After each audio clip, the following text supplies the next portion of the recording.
We'll look at diagnosis and treatment. We'll look at ways to stop transmission, and we'll have a conclusion.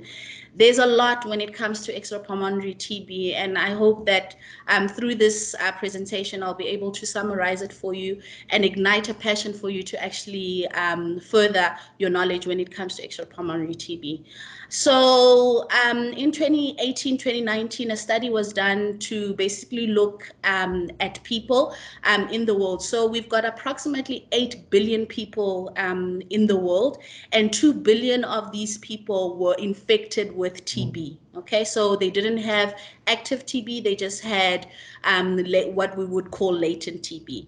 And so from that 2 billion in 2020, 9.9 million people fell ill with TB.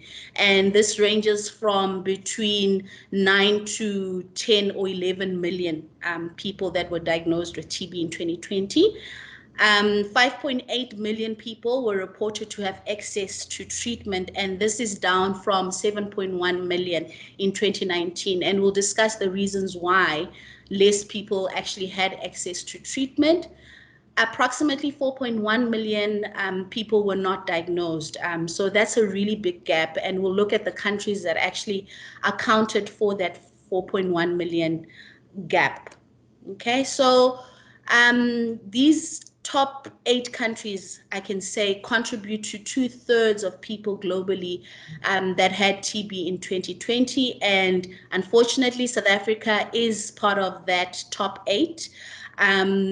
India accounted for the most cases of TB that were diagnosed in 2020. As you can see, they were actually accounting for roughly 2 million. If you can see that blue circle on India, approximately 2 million people were diagnosed with TB in India.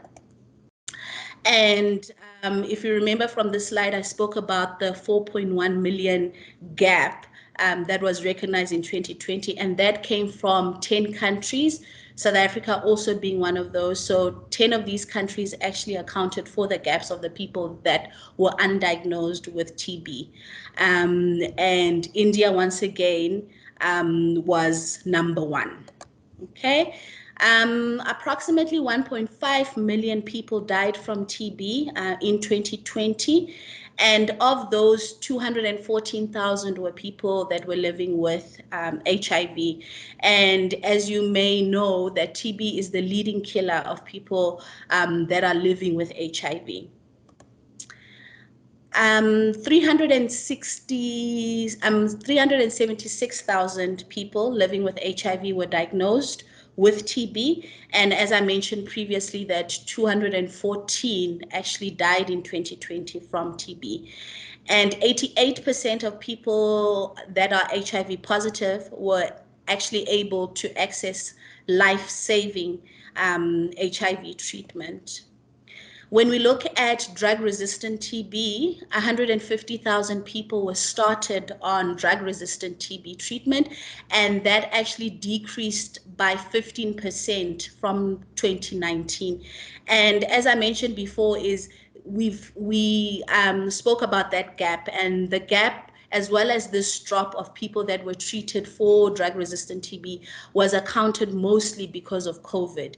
And of those people that were treated for drug-resistant TB, 59% of those people had treatment success rate. So that's very bad. I mean, when we look at treatment success rate for TB currently, for drug-sensitive TB, it's sitting at around 78%. And then with drug-resistant, it's sitting at 59%. Okay, so you'll see with this circle, there's basically a target that the world actually wants to reach. We wanted to reach it by the year of 2020. But we were actually not successful. So when we look at TB preventative therapy, we wanted to target 30 million people between 2018 and 2022. And those 30 million people, you can see the circles below, are actually accounting for people living with HIV. It's looking at children in the household, especially at the age of less than 5, and also looking at other people contacts, so people that were actually in contact with people with HIV. And you can see that those targets, the 20 million for people in contact with someone with TB, 6 million for people living with HIV, and the children, all account to that 30% target that we wanted to reach at the year of 2022. And what they found is that only 8.7 million people were actually given TB preventative therapy. That's only 29%. When we look at treatment, our target was 40 million people to be treated by the year 2022, and we only reached 19.8, which is approximately 50%. When we look at drug-resistant TB, our target was to reach 1.5 million, and we only managed 483,000, which is sitting at 32%. Okay.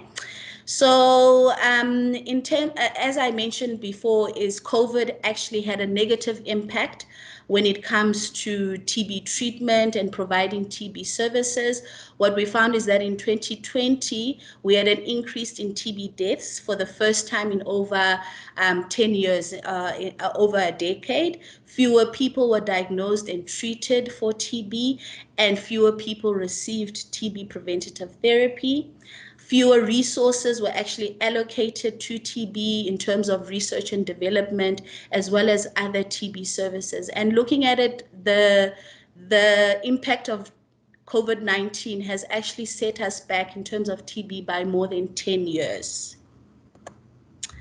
When we look at South Africa, in the context of the cases of TB, we found that there were between 230,000 to 444,000 in 2020, compared to the 360,000, and this is just a range in 2019. An estimated of 115 people living with TB were diagnosed, and 61,000 died of TB in 2020. That's roughly 1,100 deaths per week. And from the 61,000, 36,000 were co-infected with HIV. And our testing volumes actually dropped to below 50%, which is in line with what we saw from the global stats. Okay, so when we look at extrapulmonary TB, extrapulmonary TB accounts for roughly 15% of the overall TB cases globally. Although in high burden countries like South Africa, the range is sitting at between 24% to 34%, and this number keeps rising.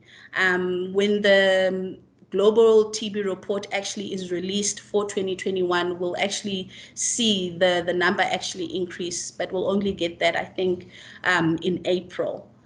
In South Africa, there has been an increase in the number of TB meningitis and TB of the bones. There has the number of pleural effusion and lymphadenopathy actually still remains at 31% of the overall TB in South Africa and in the world.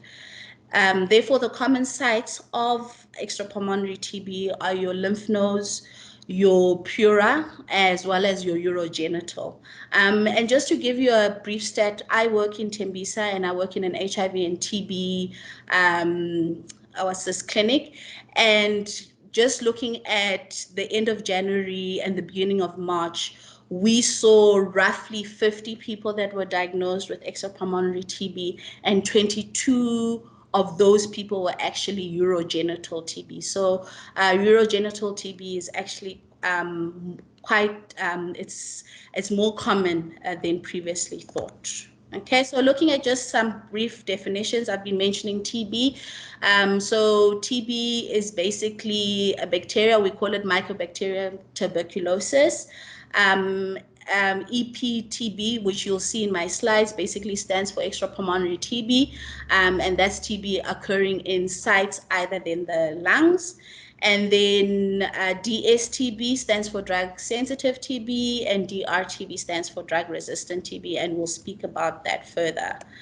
Okay, just to recap on pathophysiology, understanding how we actually go from having TB in the lungs or pulmonary TB to having extrapulmonary TB and how it can actually spread. Please note that in this presentation, I will not be going through some of the factors that actually contribute to the spread, things like the infected person's cellular immunity state, the infection route, the bacillar resistance, the virulence factors, the individual inherited factors, as well as the environmental factors. So those are important things to actually look at when you are actually dealing with pathophysiology. But what I want to just emphasize in this webinar is that extrapulmonary TB can happen through lymphatic spread, okay, or it can happen through spreading through the blood, or it can be a direct spread from an organ that actually is infected with TB and then affecting the adjacent organ, okay? And then when we look at the site as well as the signs and symptoms, I know this slide is not very clear, so I'll just go through it with you. So let's go from head to toe. So when we look at CNS, we will speak about things like meningitis, tuberculosis, and then we come down to the eyes, the lymph nodes, your abdominal TB, which includes your adrenal glands, your pericarditis, which is basically involving the heart. Look at bones and joints, look at urogenital, it also affects, as well as the skin. And some of the symptoms that patients can present with, when we look at the CNS, they can come in with vomiting, headaches, seizures, confusion, okay? They can also come in with cranial nerve deficits. They can also present with hydrocephalus. They can have a space-occupying lesion. So those are just some of the symptoms that patients can actually be presenting with that you might see clinically. Patients can come in with prurorub or decreased heart sounds that you are actually going to note during the examination. They can present with back pain. They can present with a deformity of your actual spine, so your kyphosis. They can come in with ascites. They can come in with an abdominal mass. They can also present with weight loss, fever, as well as night sweats, okay? So a cough in extrapulmonary TB is not a sign that you'll be looking for. You'll be looking for other things that are actually site related, okay? So when we look at CNS system, so the central nervous system, the common things that can actually happen in the brain is that you can have TB meningitis, you can have tuberculosis, as well as TB spine, and this is actually involving your nerve roots that would be involved. So TB meningitis is the most common form of TB that affects the CNS, and it actually manifests itself as subacute or chronic. So your patients will not come within a few days or a few weeks. They will present months later with these symptoms, okay? With your tuberculosis, what's interesting, what I found interesting with reading articles is there's a phenomena of miliary tuberculosis that are characterized by diffuse small granulomas in the subcortical white matter, with little or no edema, and are usually accompanied by pulmonary miliary TB. And there's no actual study that actually tells us what is the percentage of patients that actually have miliary TB that will present with miliary tuberculoma, but it's something that we actually need to be aware of, that if a patient is coming with pulmonary miliary disease, they might also have miliary tuberculosis as well, okay? And then with TB spine, this is very similar to TB in the brain. So what happens is that they may have a vasculitis that will then affect, so the blood supply to the spine will be affected. This will cause edema to the spine, and they might have focal segmental infarcts and ischemia secondary to the infarctive thrombus from your spinal arteries. When we look at the eye, okay, going down, your ocular TB. What's very important is that if a patient is presenting with uveitis, one of your differential diagnoses needs to be TB. And what I see in clinical practice is we think about TB last. So what happens is that this ocular TB can run a very chronic course. It can present unilaterally or bilaterally. And then it can actually progress where the patient actually presents with a cataract. Another site where it can happen is posteriorly. So you can basically get inflammation anywhere posteriorly. So your retina can be affected. Your what's this? That it's written there, pen ophthalmitis might happen as well. So it's basically affecting all the layers at the back of your eye. And this will lead to a progressive vascular retinopathy. And the patient can actually then present as a glaucoma. Okay, I didn't go into depths involving ENT, but TB also affects your ear, nose, and throat. The only organs TB does not affect is basically your nails and your hair. Otherwise, everything in a human body can be affected by TB. Okay, looking just briefly, I mentioned respiratory, not the lungs aspects, but surrounding the lungs. So your pleural effusions, that's considered as extrapulmonary TB. And your miliary TB that I mentioned when I spoke about CNS TB. Miliary TB is common in children. It's common in immunocompromised and as well as the elderly. And patients will present with a fever, chills, weakness, malaise, and progressive shortness of breath. With miliary TB, even if the patient presents with a cough, it's very unlikely that that cough will be productive. And the diagnosis of miliary TB is generally made from your X-ray or from your radiological investigations. When we look at cardiovascular system, it can affect every layer of the heart. Predominantly, and what we commonly see, it affects your pericardium. Okay, so they can present with your pericardial effusion. They can then progress into pericardial tamponade if it's not found, and that's when you'll hear decreased heart sounds, distended veins. And then the consequence of that is that they can then get a constrictive pericarditis, which will then lead to heart failure. The myocardium is very rarely involved, and you would actually then find its involvement if you then do an echo. And there are three types. There's the miliary type, the infiltrating type, as well as the cavitating nodular type. Okay, it can also affect your aorta, and the patient can then present with pseudoaneurysms. When we look at abdominal TB, we look at intestinal TB, sorry. It is rare. However, up to 15% of patients with abdominal TB will lack active pulmonary TB. Okay, so this then makes it very difficult for you to make a diagnosis because they won't present with any pulmonary symptoms, and that's why your index of suspicion needs to really be high. You can then get solid organ TB. Okay, so any organ in the abdomen can be affected. I did mention when we looked at the pictures that it can also affect your adrenal glands, and the patient can then present with Addison's or your adrenal crisis. So it's very important that we are aware of that. Okay, lymphatic, one of the most common. TBs. So like I said, it accounts for 15% in South Africa.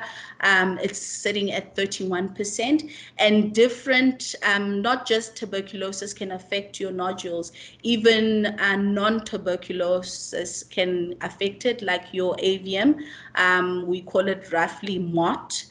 And what they will present with, bilateral painless cervical lymph nodes, and the patient will then probably present with a fever, night sweats, fatigue, and there may be areas of necrosis that you might actually see if the patient has been left without treatment. Okay, urogenital. Urogenital is basically the most common that we see in Tembisa Hospital. And it can be broken down into renal TB, male genital TB, as well as female TB. So with your renal TB, the diagnosis, you will basically use a urine gene expert. So your urine gene expert does not tell you about any other TB but your renal, okay, or your urogenital system. Your male genital TB, so this is actually rare, but it is mostly associated with renal TB. The prostate can be affected, as well as you can get an isolated testicular TB, okay? But that is also rare. In terms of females, with females, although infrequent, TB in the female genitalia can cause things like infertility. So if your patient is coming in with complaints of infertility, looking at TB would be one of your differentials. Your fallopian tubes are usually involved, followed by your endometrium, okay? And you can actually see in the pictures, okay? With musculoskeletal, so your musculoskeletal TB is rare, okay? They will present with your spondylitis half of the time. They can even present with arthritis.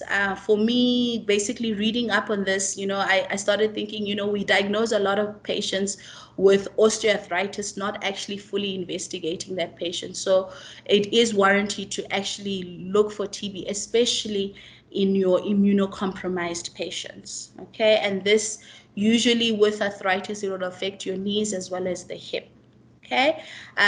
TB can also affect your your joints, okay, in your hands as well as your tendons, okay? You can even get TB that causes osteomyelitis, as well as TB that is involving your subcutaneous tissue as well as your muscles. Okay, and this image, as you can see, I think the middle one, you can see the destruction of the vertebra due to TB. Okay, and that we usually call Pott's disease. Okay, there's a destruction of that vertebra. And then with your dermatological system, you get different types, okay, but the common things that you can actually see is your cutaneous tuberculosis that can present as a painless, firm subcutaneous nodule, okay, and then it can then enlarge and form an ulcer or form a sinus tract. And then your lupus vulgaris, okay, the picture on the side actually shows you a lupus vulgaris. You'll get a plaque that has some central clearing, okay, as well as these raised borders around it, okay. So that's with derm, and it's very important that with any, especially in your immunocompromised patients that are presenting with plaques, that a biopsy is done and TB is looked for. Okay, so let's move on to diagnosis. In terms of diagnosis, with extrapulmonary TB, there needs to be a high index of suspicion, because to make that diagnosis is usually very, very difficult. The diagnosis also depends on the site that you are suspecting the TB to be. Your Gene Expert Ultra, that's what this presentation also doesn't include. It doesn't actually look at the different modalities and the sensitivity and the specificity of the Gene Expert for every specimen that you could actually send for extrapulmonary TB. But Gene Expert Ultra can be done on any specimen, okay? And there will be different sensitivity and specificity for that specimen. A urine lamp can actually be is used for patients with HIV, and there's a new guideline. Before we said use a urine lamp for patients that have a CD4 count of less than 100. That has changed. Any patient that is presenting to casualty setting or hospital setting ill should receive a urine lamp as a screening test before they are admitted. Okay, so when they are HIV positive, that is. So urine lamp can actually be used. Urine lamp will not tell you the site of the extrapulmonary TB, but it will tell you that there is TB in that individual. And then the examples of tests, basically looking at each system. When we look at the CNS system, you'll be using your CT scan, you'll be using your MRIs, your lumbar puncture to actually make a diagnosis. And if you do send fluid from your lumbar puncture, please do a Gene Expert on that and follow it up. With ophthalmology, you're still going to be using a CT scan, you know, when you go into there's a machine that they actually use, and they actually dye and to actually check for TB. Respiratory, it's your X-rays, your CT scans, your pleural. If you've got a pleural effusion, you will tap it. You can also do your pleural biopsies. Your cardiovascular and echo is really, really important for you, especially for your pericardial effusions. Your abdominal TB, ultrasound, CT scans, even going as far as doing a diagnostic laparoscopy would be warranted. When we look at the lymph nodes, your FNA, your biopsy, as well as ultrasound can actually be used. Urogenital, ultrasound, okay, your CT, your urine Gene Expert, as I mentioned, that you will be using it, especially with your renal TB, as well as, if necessary, doing your diagnostic laparoscopy. When we look at musculoskeletal, X-rays, CT scan, and MRIs are important, and dermatology is biopsy. And just looking at that list, you can see how difficult it is, how non-specific it is, and how you can't actually use any of these modalities at a primary healthcare setting. So it poses a really big challenge of how do you actually diagnose TB in your primary healthcare facilities. The only thing that I can see in this list is your urine Gene Expert and your urine lamp. All these other modalities, you would actually have to refer a patient. Okay, in terms of treatment, I've basically summarized it. Okay, so when we look at drug sensitive TB, it will depend on the site. Okay, so the drug of choice that we'll be using is Rifampicin, so it's rifampicin, isoniazid, ethambutol, as well as pyrazinamide. And in your lymphatic system, you can then use that Rifampicin for 6 months. So it'll be 2 months of intensive phase and then 4 months of continuation phase.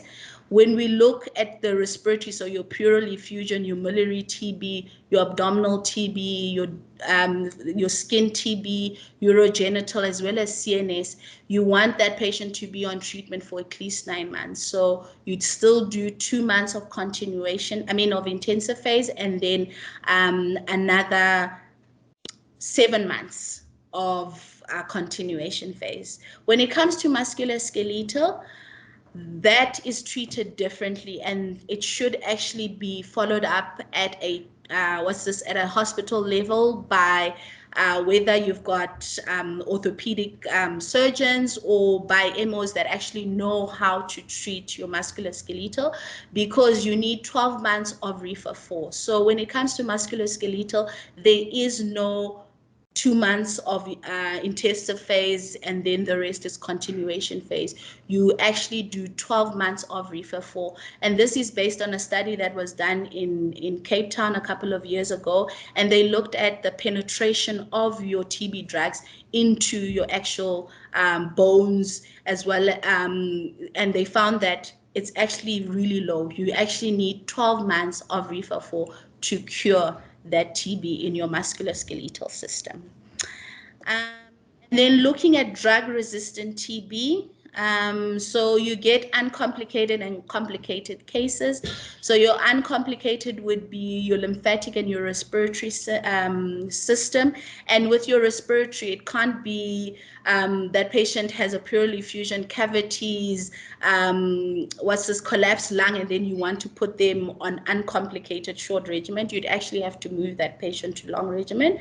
So let's just speak briefly about short regimen. Okay, it's important that when you initiate this patient on short regimen, you never remove or add a drug. Okay, it's a standardized treatment where you treat a patient 6 months of intensive phase and then 5 months of continuation phase. And the drugs that you are going to use in your short regimen are bedaquiline, linonselid, clofazimine, INH, high dose INH, so you won't be using doses like 300 milligrams daily, you'll be using 600, 900, ethambutol, as well as PZA, okay, is for your short regimen. And then when you then move on to your continuation phase, you will then remove bedaquiline, you will also remove high dose INH. And then with your complicated drug-resistant TB, okay, so that would be CNS, musculoskeletal, abdominal, especially your renal TB, you are going to put this patient on long regimen. So that is 6 to 8 months of intensive phase with 12 months of continuation phase. And the drugs that you are going to use in long regimen, and please note, in long regimens, they are 7 different long regimens. Okay, the most common one is the one that I'll actually discuss. But in the long regimen, that's when you will modify depending on the system and depending on the side effect profile that the patient may present to you with. So that the original or the standard long regimen that we know is you will be using bedaquiline, linonselid, levoflox. Sorry, I forgot to mention levoflox in the short regimen. It's also used today. Levoflox, you'll be using clofazimine as well as trazodone. So the 5 drugs are bedaquiline, linonselid, levofloxacin, your clofazimine, as well as trazodone. Okay, so that will be for the first 6 to 8 months.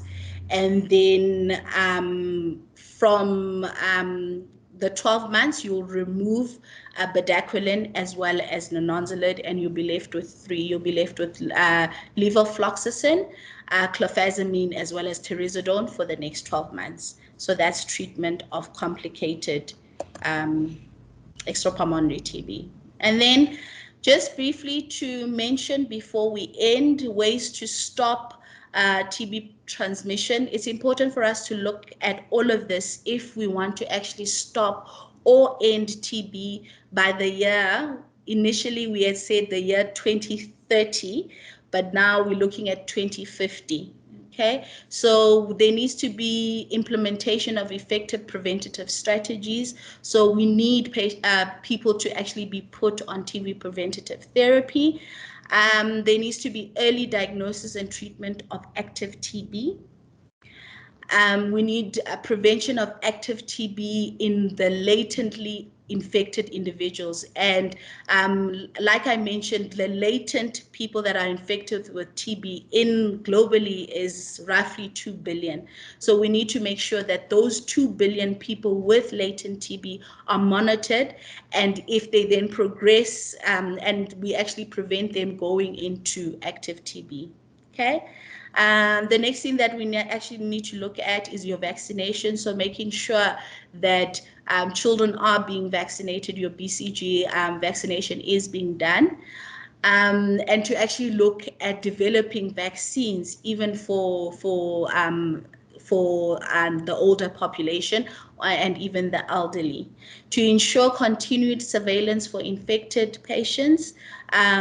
So making sure that people are kept in treatment, they are being followed up, contacts are also being followed up, etc. Controlling the TB that is found in animals, whether it be pets in the home or zoo animals, etc. It's very important that we deal with those in order to stop transmission of TB. And then lastly, we need sustained commitment from donors, authorities, and effective national TB programs, as well as community engagement. So in conclusion, what are we actually aiming for? Okay, so as I told you before, we were aiming that by the year of 2020, we would have treated roughly 4 million. And our target was actually to then make sure that people with drug-resistant TB, up to 1.5 million, are actually on treatment. And as you can see there, the funding has actually dropped in the year 2020. As you can see, it went from 5.8 billion to 5.3 billion. Okay. So this is the spending on diagnostics of TB treatment and prevention in 2020. And so in conclusion, there are diagnostic and monitoring challenges when it comes to extrapulmonary TB, especially because the symptoms are non-specific and the modes of diagnosis are also non-specific. Successful treatment outcomes are still at 78% for pulmonary TB, and even lower for extrapulmonary TB. In 2020, it was sitting at 58%. The COVID pandemic has reversed the years of progress in providing essential TB services and reducing TB disease burden. And global TB targets are mostly off track, okay? Although there are some success stories that have been mentioned in certain countries.